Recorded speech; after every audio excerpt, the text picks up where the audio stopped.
Bonjour à toutes et à tous. Eh bien, je suis ravie de vous revoir aujourd'hui. La semaine dernière, je vous avais présenté mon dernier roman qui est apparu cet été, Aliel et l'irréalité du temps. Donc, je ne vais pas recommencer, n'est-ce pas? Je ne vais pas vous faire ça deux fois de suite. Simplement, j'aimerais approfondir un petit peu le sujet. Le sujet des livres dans son ensemble. Parce qu'au début, j'ai écrit le premier livre, je ne pensais pas qu'il y aurait des suites. D'ailleurs, je ne sais même pas pourquoi j'ai écrit ce premier livre. J'avais ressenti à un moment donné un besoin, mais viscéral, d'écrire. Et je me suis mise au travail, j'ai pris mon crayon, j'ai commencé à écrire, j'ai commencé à raconter mon histoire et ensuite, c'est parti. Et j'écrivais. Je ne savais même pas quoi, comment, ni pourquoi. Mais ça se faisait tout seul. Je veux dire, ce premier livre a été écrit en un mois, pratiquement en écriture automatique. Et c'est seulement après, quand je relisais l'histoire, je dis, ah oui, quand même, ah oui, bon, très bien. Et ensuite, les informations arrivaient au fur et à mesure que j'écrivais. Et souvent, je le découvrais en même temps que je l'écrivais. C'était assez particulier. Ça, c'était vraiment le premier livre. C'était un premier jet, il est sorti comme ça. C'est pour ça que je ne l'ai pas beaucoup revu ou corrigé, parce qu'il s'est écrit d'une certaine façon. Un langage particulier, court, concis, clair, ce sont des phrases simples. Et j'ai vite compris que c'était le langage de l'âme, ce ne passait pas par mon intellect. Et je n'ai pas voulu corriger ça parce que ça m'a paru important. Les messages à l'intérieur étaient importants. Alors ces messages, il y en a, j'en reçois tout le temps, toujours, depuis toujours.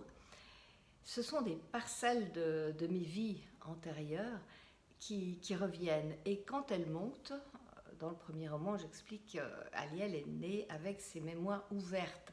Ça veut dire qu'elle avait une conscience de qui elle était, d'où elle venait, pour ce qu'elle venait faire ici. Et c'est exactement ça. Donc ces mémoires continuent à s'ouvrir tout le temps. Il faut savoir que quand j'ai des mémoires comme ça qui s'ouvrent, c'est extrêmement précis. Et dans tout, je le vis dans l'instant comme si ça se passait maintenant. C'est-à-dire, chaque souvenir revient avec ses sensations, ses émotions, mais je me sens dans l'histoire. Vraiment, je le vis dans l'instant. Je peux sentir les parfums, les odeurs particulières du lieu. J'entends les sons, les couleurs, tout est très présent. Mais également les émotions, des colères, des souffrances, des peurs. Tout ça remonte en même temps. Alors quand je l'écris, ça s'écrit tout seul, mais ça se vit en même temps.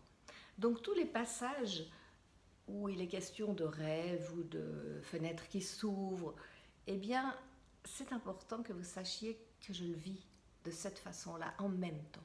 Ce sont vraiment des mémoires très, très vivantes et très actives. Et ça forme en fait la trame du livre. Ensuite, eh bien, l'histoire se crée autour avec d'autres souvenirs, d'autres choses qui viennent du passé, qui viennent souvent du futur, parce que ce n'est pas encore là. Ce sont des bribes, ce ne sont pas toujours des histoires très complètes ou très détaillées. Après, c'est à moi de construire l'histoire. C'est pour ça qu'il peut vous paraître comme un livre fantastique, voilà, un peu extraterrestre, parce qu'il se manifeste de cette façon-là. Voilà. Et ensuite, j'ai reçu beaucoup de messages par rapport à ce que je devais dire et pas dire, et comment, et pourquoi, etc. Donc moi, je ne me pose pas de questions dans le sens où est-ce que c'est réel, est-ce que c'est vrai, est-ce que ça s'est passé comme ça ou...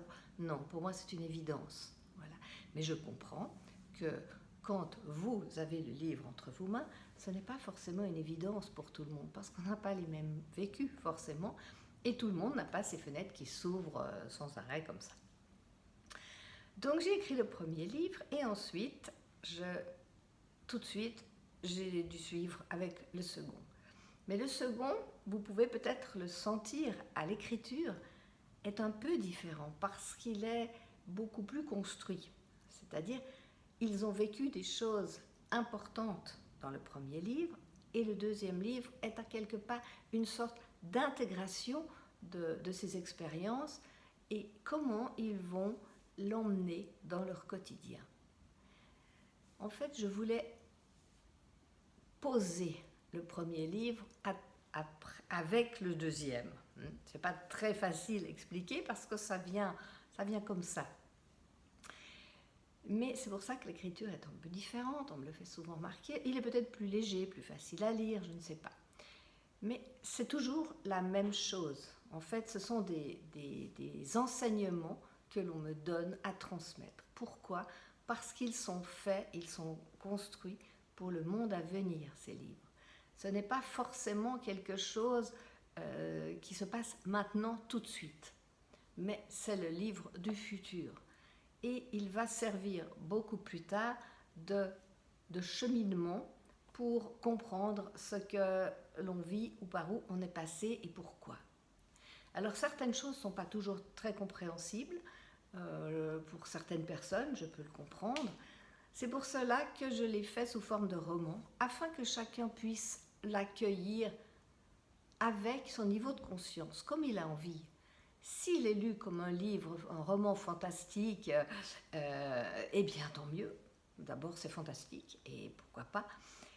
Et on n'a pas besoin de se poser la question de savoir si c'est vrai, si c'est pas vrai. À ce moment-là, on le prend. Mais sachant que l'inconscient sait parfaitement ce qu'il peut prendre et pas prendre.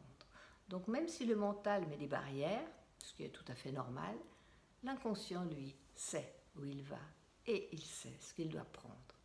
Donc c'est toujours bon et juste de le lire, quel que soit l'éveil que l'on a. Je vous dis ça parce que beaucoup de personnes me disent que c'est trop compliqué pour eux, ils n'ont pas cet éveil de conscience, ou d'autres disent que c'est complètement impossible, etc. Oui, tout ça c'est juste. Voilà, tout est juste parce que la manière dont vous allez le lire, eh bien, c'est celle qui vous correspond et c'est celle qui sera juste pour vous dans le moment. Et puis impossible, vous savez, il y a tellement d'impossibles qui se sont réalisés alors qu'on n'y croyait pas. Il y a deux mots, moi, qui m'ont toujours rebuté un peu depuis toute jeune, c'est le mot jamais et le mot impossible. Voilà. Parce que ce sont des limitations et tout ce qui limite, ça me dérange. Parce que je pense que le monde est illimité, notre conscience est illimitée, on en connaît si peu que ce serait vraiment prétentieux de dire que les choses sont comme ça ou qu'elles ne sont pas comme ça. On ne peut pas dire qu'une chose n'existe pas simplement parce qu'on ne la connaît pas, n'est-ce pas ? C'est très limitatif. Donc, ouvrir sa conscience pour accueillir quelque chose qui pourrait être, tout simplement, même si vous n'y croyez pas. Ce n'est pas parce que vous n'y croyez pas que ça n'existe pas. Voilà. Donc, Aliel va offrir cette opportunité d'ouvrir notre conscience à plus grand que nous, à des choses que l'on peut penser impossibles. Mais derrière les impossibles, il y a tous les possibles. Alors, accueillons-les. Alors voilà le cheminement que je voudrais faire avec vous, avec Aliel. Certains liront un livre, deux, après d'autres se perdront en route. Ils en auront assez. Et il y en a qui vont attendre avidement la suite. Voilà. Et tout est juste. C'est magnifique. Moi, je continue à écrire. Maintenant, le 4e est sorti. Et le 5e est déjà en route, donc ce n'est pas encore fini. Je ne sais pas combien il va y avoir de livres, je n'en ai aucune idée, parce que ça se construit au fur et à mesure, ça se fait comme ça, voilà. C'est des impulsions, ça vient, il y a des choses qui ont besoin d'être dites, partagées, et je les dis. Et moi, je ne me pose pas ces questions. Je sais que c'est juste, parce que beaucoup de choses, je l'ai déjà vécues. Mais après, chacun son rythme. Alors voilà, mais je voulais préciser cette petite chose pour vous dire qu'il y a dans ces livres une trame, et cette trame, elle est faite avec ces mémoires de vie antérieure qui remontent. Et ensuite de ça, eh bien, ça s'enchaîne chez moi, parce que dès qu'une mémoire s'éveille, eh bien, il y en a plein d'autres qui arrivent derrière au galop. Simplement, je ne peux pas les écrire comme ça tout à la file, parce que je les reçois dans le désordre, c'est-à-dire qu'elles ne sont pas vraiment dans le fil conducteur du livre. Après, c'est à moi de construire ça, mais chaque fois que mes mémoires montent, je les écris. dans des cahiers, j'en ai plein. Et quand je suis un peu en panne d'écriture, on va dire, ça n'arrive pas souvent, eh bien, je vais chercher dans ces carnets d'autres flashs qui étaient remontés et qui vont pouvoir se mettre progressivement dans l'histoire. Alors voilà comment je construis mes livres. Eh bien, j'avais envie de partager ça avec vous. Pourquoi? Parce que ce sont des questions que l'on m'a souvent posées. Et comme sur la chaîne, vous avez beaucoup de peine à poser vos questions et à mettre vos commentaires, sauf s'ils sont très sympathiques, je vous remercie, je suis obligée de vous donner des indications sur les questions que vous me posez en privé ou par mail ou autre que la chaîne. Voilà. Alors, ce que je construis aussi, c'est que maintenant, j'ouvre une possibilité de rencontre avec des personnes qui ont lu les livres ou qui sont intéressées et qui ont 1000 questions à poser. Alors voilà, je propose ces petits groupes. Quand une personne me dit, voilà, j'ai beaucoup aimé, j'ai des amis, on aimerait bien pouvoir poser des questions ou demander plus de compléments d'informations, eh bien je dis, il n'y a pas de problème. Vous faites un petit groupe de 4-5 personnes ou plus, et puis nous regardons pour une date, et je suis tout à fait ouverte à ce genre d'échange que je trouve très enrichissant et pour moi et pour les lecteurs. Alors, à bon entendeur, vous savez que vous pouvez le faire. À part ça, eh bien oui, je présente mon livre aussi souvent, peu dans les librairies parce que je suis en auteur libre, donc c'est à moi de diffuser mes livres et je ne suis pas très douée pour tout cet aspect médiatique et technique, donc je laisse un petit peu les choses se faire. Mes livres se vendent beaucoup par le bouche à oreille, énormément.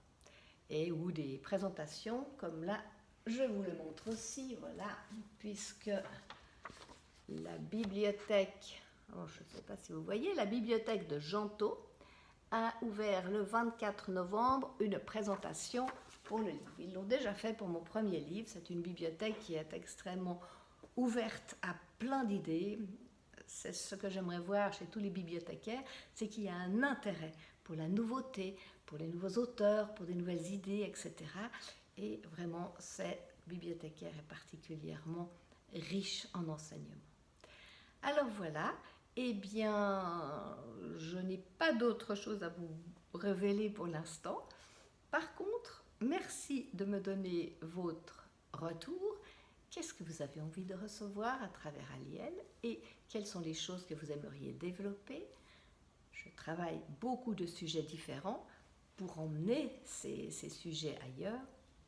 Comme par exemple, dans le premier, on parle beaucoup d'alchimie. Qu'est-ce que c'est que l'alchimie?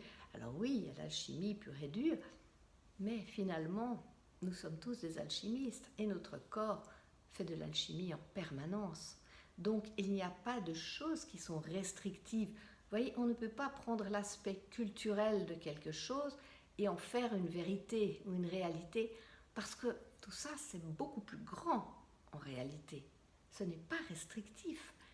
Je ne vais pas vous faire un cours d'alchimie, ça ne m'intéresse pas, mais je vais prendre le fondement de l'alchimie pour vous montrer qu'il se développe sur tous les plans, aussi bien dans notre structure, de notre corps, de nos idées et de tout. Et c'est pour ça que cette rencontre alchimique avec Aliel et Ethan en Arizona, quand ils vont travailler le feu et l'eau, ce sont des choses extrêmement importantes que je peux bien sûr que aborder dans le livre, parce que sinon on se perdrait dans les détails.